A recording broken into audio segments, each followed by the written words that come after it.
In my professional career, well, obviously my first crew boss on a Type 2 crew in Idaho, Tony DeMasters.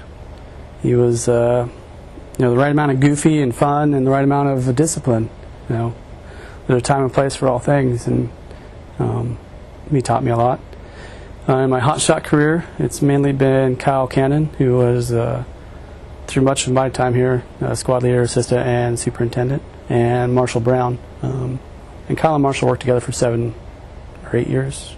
I don't remember now exactly, but and that tandem of those two working so long together had benefits. You're able to think, or less communication needs to occur. You know what they're going to think. You know how they go about things. So those two professionally are probably the most beneficial for my career. Oh, significant changes. Oh, there's a lot of them. Most of them are negative. From an agency, top-down sort of thing. ASC in and of itself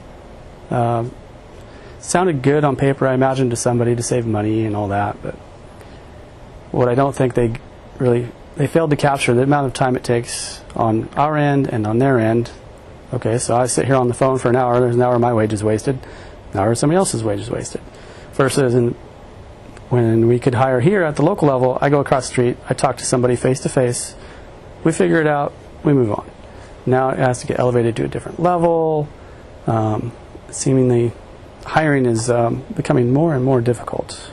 It really is. And it's one of the most important things we do. If we don't hire the right people, then how are we going to be successful? Fire hire, which we don't have to deal with here in Region 6 yet.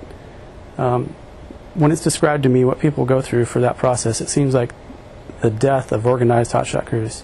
If you cannot choose the people you want to be on that crew, if they show up in the middle of a fire, in the middle of fire season, how can you build the crew cohesion and therefore trust those people with your lives? That's not hyperbole. You have to trust these people with your lives. You do.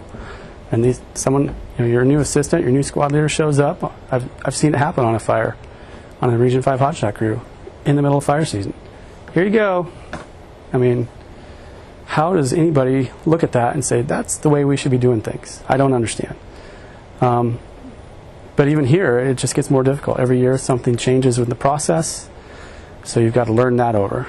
Subtly changes or large changes, whatever it might be. We're pushing more and more down on the individual firefighters. As far as from an administrative standpoint, they've got to come with all this training, paperwork, there's a lot of things I can't do for them, where in the past I would have been able to. From a fire perspective, I think what's changed is a lot of the old guard is leaving or retired, so they're ADs now, and that's fine and dandy. It's good, but it seems like a lot of the agency folks aren't moving into those roles in the numbers necessary to sustain the organization as a whole.